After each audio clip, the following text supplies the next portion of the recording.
Hello everyone, this is Megha Sharma. Welcome to Omega Tech Ed. आज की video में हम बिजनेस मॉडल कंटिन्यू करेंगे। इस वीडियो में हम अलग अलग टाइप की फंडिंग्स देखेंगे। बिजनेस में फंडिंग बहुत इम्पॉर्टेंट है क्योंकि किसी भी बिजनेस को रन करने के लिए, बिजनेस की ग्रोथ के लिए फाइनेंस बहुत इम्पॉर्टेंट है। फाइनेंस मतलब कि मनी। तो बिना पैसों के तो हम कोई भी बिजनेस ग्रो नहीं कर सकते, कोई भी बिजनेस रन नहीं कर सकते। तो जो कंपनीज होती हैं वो अपनी नीड्स और गोल्स के हिसाब से अलग अलग सोर्सेज से फंड जनरेट करती हैं। तो फाइनेंस बहुत इम्पॉर्टेंट है। एक ऑप्शन हो सकता है कि हम सेल्फ फंडिंग करें, क्योंकि जो न्यू आईओटी स्टार्टअप होते हैं उसमें सेल्फ फंडिंग एक ऑप्शन है।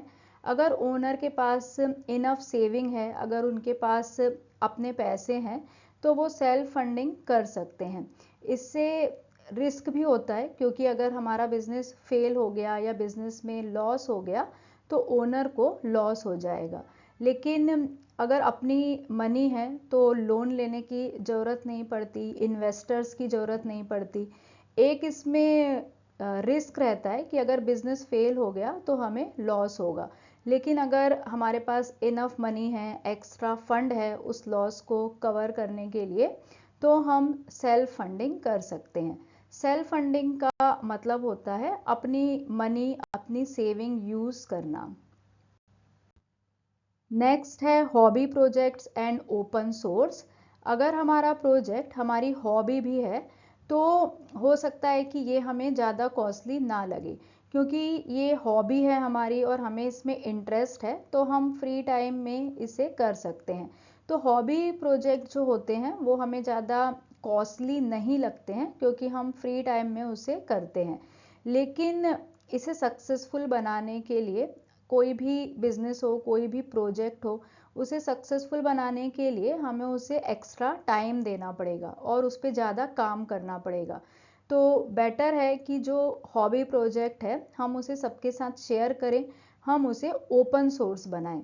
तो जब हम ऐसे प्रोजेक्ट्स को ओपन सोर्स बनाते हैं तो उसमें स्पीड आ जाती है, क्योंकि वहाँ पे हमें कम्युनिटी का सपोर्ट एंड कंट्रीब्यूशन मिलता है। तो जो भी हमारा प्रोजेक्ट है हम उसे ओपन सोर्स प्रोजेक्ट बना सकते हैं, जिससे कि हमें कम्युनिटी का सपोर्ट और कंट्रीब्यूशन मिलेगा और प्रोजेक्ट का जो वर्क है वो फास्ट हो जाएगा। नेक्स्ट टॉपिक है वेंचर कैपिटल। बहुत इंपॉर्टेंट टॉपिक है। जब कोई भी कंपनी स्टार्ट होती है, मतलब जब कोई भी बिजनेस का स्टार्टअप होता है, इनिशियल स्टेज होती है, तब उस बिजनेस को पैसों की ज़रूरत पड़ती है। तो स्टार्टिंग में, स्टार्टअप के समय में उसके पास इतने पैसे नहीं होते हैं। उनको ऐसे वेल्दी इन्वेस्टर्स की ज़रूरत पड़ती है जो कि उनके बिजनेस में इन्वेस्ट करें। तो वेंचर कैपिटल वो मनी है जो कि इन्वेस्टर्स न्यू और स्मॉल बिजनेस में इन्वेस्ट करते हैं।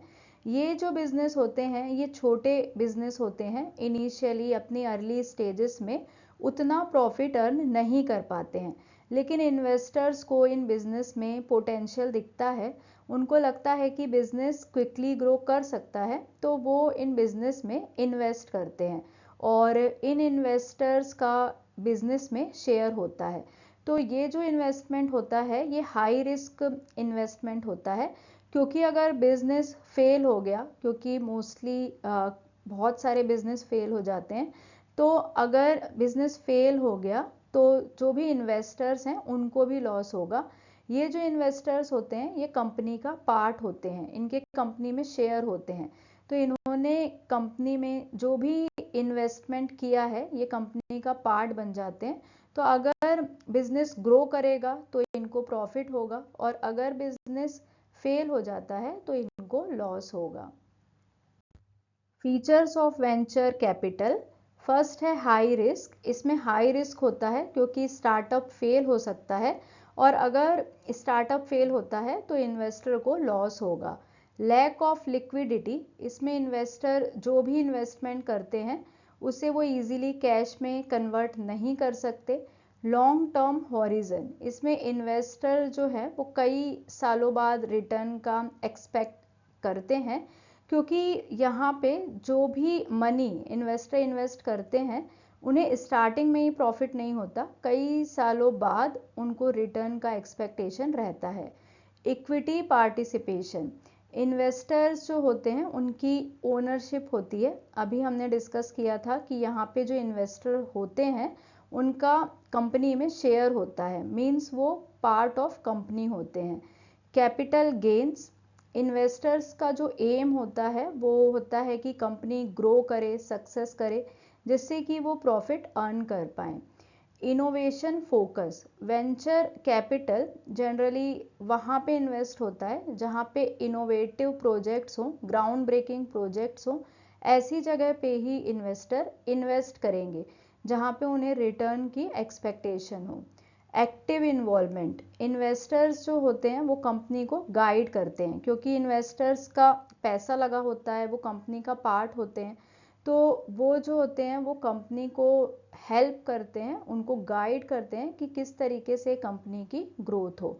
तो यहाँ पे जो इन्वेस्टर्स होते हैं उनका कंपनी में एक्टिव इन्वॉल्वमेंट होता है। नेक्स्ट है गवर्नमेंट फंडिंग, फाइनेंशियल सपोर्ट जो कि हमें स्टेट और लोकल गवर्नमेंट एजेंसीज से मिलता है उसे हम गवर्नमेंट फंडिंग बोलते हैं। गवर्नमेंट ऐसे प्रोजेक्ट के लिए फंड देती है जो कि सोसाइटी के लिए, पब्लिक के लिए यूज़फुल हो, जिससे कि इकोनॉमिक ग्रोथ हो।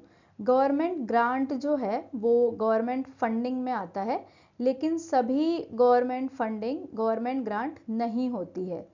तो याद रखेंगे कि गवर्नमेंट ग्रांट जो है वो गवर्नमेंट फंडिंग है, लेकिन सभी गवर्नमेंट फंडिंग ग्रांट नहीं होती है।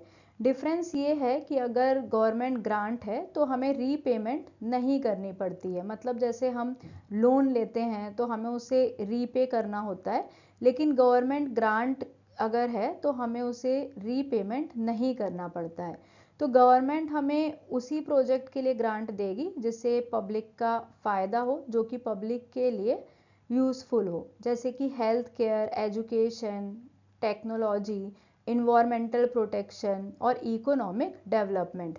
तो ऐसे प्रोजेक्ट के लिए जब गवर्नमेंट हमें ग्रांट देती है तो उसमें हमें रीपे नहीं करना पड़ता है।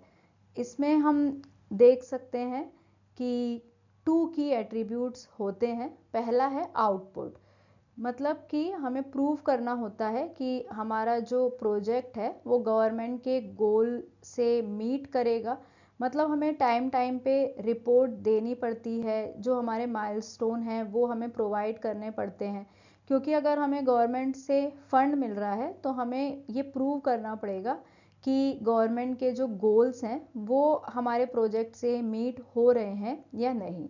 नेक्स्ट है स्पेंडिंग रिस्ट्रिक्शन, कई जगह पे जो ग्रांट होते हैं वहाँ पे स्पेसिफाई किया होता है कि हमें मनी किस जगह पे यूज़ करनी है, किस जगह पे स्पेंड करनी है, मतलब उन ग्रांट्स में रूल होता है कि हमें मनी कैसे स्पेंड करनी है।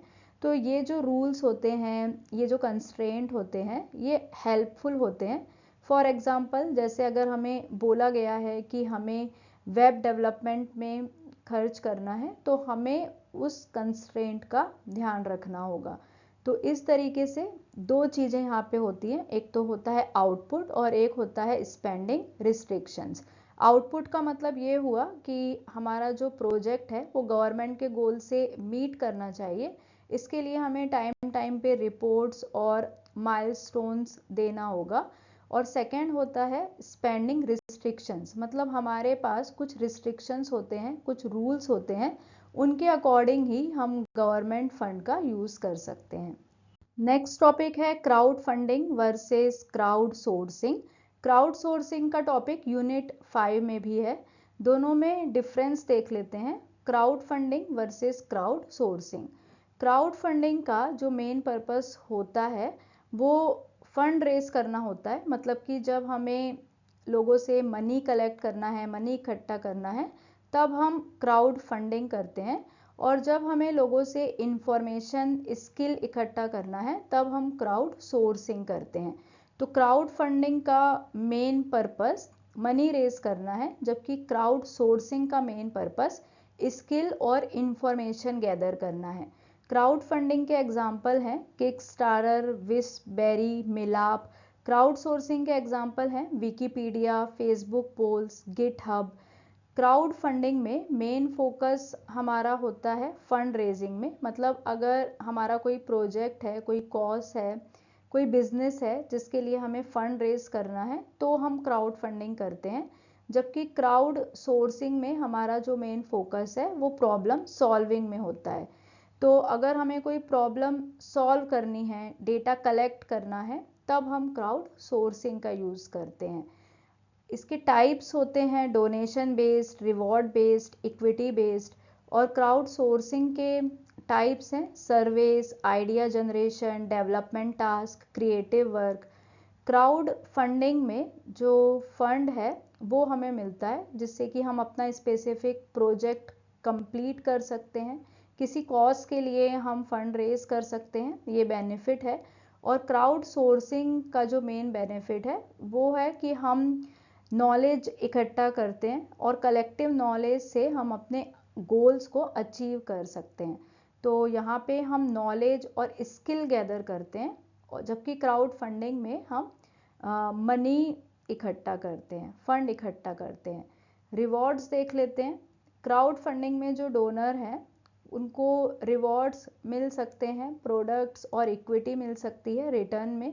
जबकि क्राउड सोर्सिंग में यूजली कोई फाइनेंशियल रिवॉर्ड नहीं होता है, लेकिन नॉलेज शेयरिंग होती है तो इसका बेनिफिट उन्हें मिल सकता है, रिकॉग्निशन मिल सकता है। नेक्स्ट है लीन स्टार्टअप्स। जब हम लो बजट में स्टार्टअप स्टार्ट करते हैं तो उसको हम लीन स्टार्टअप बोलते हैं। यहाँ पे मेंटलिटी ये होती है कि हमें टाइम एंड मनी तभी स्पेंड करना है जब बहुत ज़रूरी हो, जब बहुत इसेंशियल हो। The lean startup method developed by Eric Rice is a way of creating businesses or launching products with minimal resources. It focuses on creating products that meet existing consumer demand to ensure there is already a market when the product is released. तो यहाँ पे हमारा जो main focus होता है वो होता है कि हम ऐसे प्रोडक्ट क्रिएट करें जिसकी ऑलरेडी मार्केट में डिमांड हो, और यहाँ पे हम मिनिमल रिसोर्सेज का यूज़ करते हुए प्रोडक्ट और बिजनेस डेवलप करते हैं। इसके कुछ की कंसेप्ट देख लेते हैं। फर्स्ट है कस्टमर डिमांड। यहाँ पे हम ऐसे ही प्रोडक्ट डेवलप करते हैं जिसकी ऑलरेडी मार्केट में डिमांड हो, जिससे कि ये इंश्योर हो जाता है कि जो प्रोडक्ट है उसकी मार्केट में डिमांड रहेगी। नेक्स्ट है एफिशिएंसी। लीन स्टार्टअप में हमारा जो टाइम है और कॉस्ट है वो रिड्यूस होती है, मतलब कि यहाँ पे हम प्रोडक्ट को कम समय में बहुत जल्दी सस्ते में लॉन्च कर सकते हैं। तो अगर हम इसे ट्रेडिशनल मेथड से कंपेयर करें तो ट्रेडिशनल मेथड के कंपैरिजन में लीन स्टार्टअप बहुत ही फास्ट होता है और चीपर होता है। यहाँ पे फेलियर का रिस्क रिड्यूस होता है क्योंकि हम अर्ली स्टेजेस में ही वैलिडेट कर लेते हैं, मतलब हमें पहले ही आइडिया आ जाता है कि किस प्रोडक्ट की डिमांड है, किस प्रोडक्ट के लिए मार्केट है। तो हम ऐसे ही प्रोडक्ट यहाँ पे डेवलप करते हैं जिसकी ऑलरेडी मार्केट में डिमांड हो, जिससे कि फेलियर का जो रिस्क है वो रिड्यूस होता है। Thank you so much for watching till here. अगर आपको वीडियो यूजफुल और इन्फॉर्मेटिव लगी है तो प्लीज़ वीडियो को लाइक करें, ज़्यादा से ज़्यादा शेयर करें, और अगर आपने अब तक चैनल को सब्सक्राइब नहीं किया है तो जल्दी जल्दी चैनल को सब्सक्राइब करें और वीडियो की सबसे पहले नोटिफिकेशन के लिए बेल आइकन प्रेस करें।